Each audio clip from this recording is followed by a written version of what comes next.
I can see the smoke, and I know that you have a celebratory cigar as well. Congratulations. Thank you very much. The year from then to now, I can't imagine how much went into this. So as you sit there now, the emotions, the thoughts are what? It's just an unbelievable feeling. Obviously, understanding the lessons we learned last year in that series and marinating on it for an entire year, keeping the right perspective about this journey going forward. And from October, when we step foot in training camp, this is what we envision. Obviously, adding KD, David West, Zaza Pachulia, the whole cast of crew that from day one gave us everything they had to get this job done. I'm just so happy for every single person in this organization. To be a two-time champ is unbelievable, and I'm going to enjoy every single minute of this. And obviously we're back. It's an unbelievable feeling. Look, if you win, you win. If you're the champs, you're the champs. But for your team, for the guys that were there last year, did this road have to go through Cleveland for it to feel right?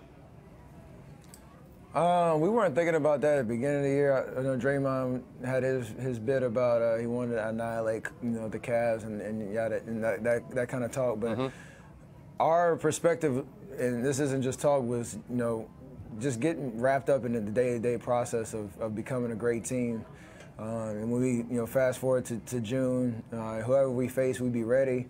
Obviously, we kept tabs on what was going on in the Eastern Conference and knew Cleveland was playing amazing basketball. And when the finals were set, knew what kind of challenge it was going to be, and to kind of get rid of those demons from last year and get the job done.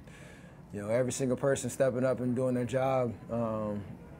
It's an unbelievable feeling. I mean, I don't know how to really put it into words. Just the vibe of winning it in front of our home fans, which we haven't done before, was amazing, and just so happy for the whole Bay Area that supported us, from day one.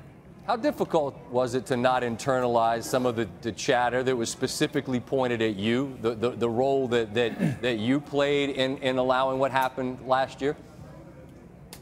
It was tough. I mean, you hear all the noise, and it's hard to escape it, but you can never lose confidence in yourself and your ability, and why I'm destined to be here in this position. God gave me these talents to play this game, and there's going to be ups and there's going to be downs, but that's not going to define who I am. And so to be able to be blessed to be back on the stage this year, I was ready for the opportunity, and just wanted to get wrapped up in the moment and enjoy this process. And that's what we did, and that's what I did. And my message to the whole team, this whole series, just have fun, man. Enjoy, the stage that we're on. It's not guaranteed, every year to be here. And we had an amazing opportunity in front of us, and we were able to get it done. I asked you about it after the game, and now that it's done, I'll ask it because it's over. We just showed the highlight a little bit ago. I mean, LeBron got that block last year, and he gave you a look, and then you got him, and you dribbled around and got that layup. And is the satisfaction for you personally in that moment to get that bucket on that guy, am I wrong to think that there's more in it than just it's worth 2 points?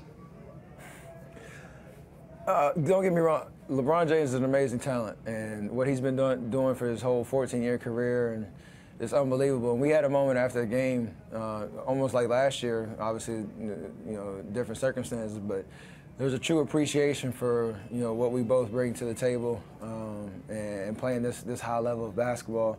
And I appreciate greatness. I'm striving to be on that path as well. And so that's what the finals is all about. Those moments of just pure greatness, and I think we both experienced that, and who knows what may happen going forward, but to be able to share that on this stage in front of the whole world,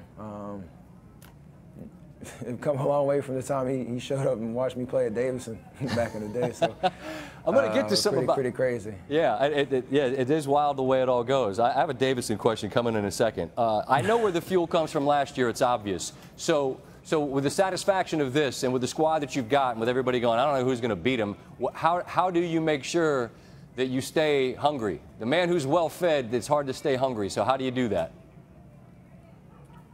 this feeling is intoxicating, and you know, we're gonna step back, you know, in the battlegrounds next year, come October, and we're gonna be playing for another one. So it's easy to say, but I think, you know, every time that we step foot on the floor, that passion and that joy for the game of basketball comes back out, and understanding the talent that we have on this team, and we can hopefully keep it together going forward.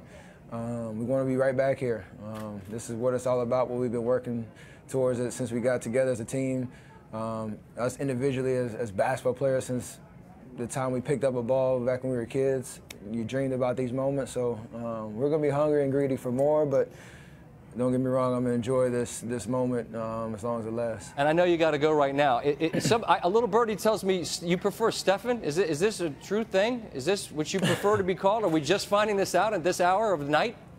No, actually, where Steph came from, my coach Davis and Bob McKillop, he started that my freshman year, mostly because he was mad about all my turnovers and getting on me. We kind of stuck from there, but either one is fine. Well, champ works too, right? Happy to be here. I was going to get to that. Happy to be a two-time champion, and going to enjoy it.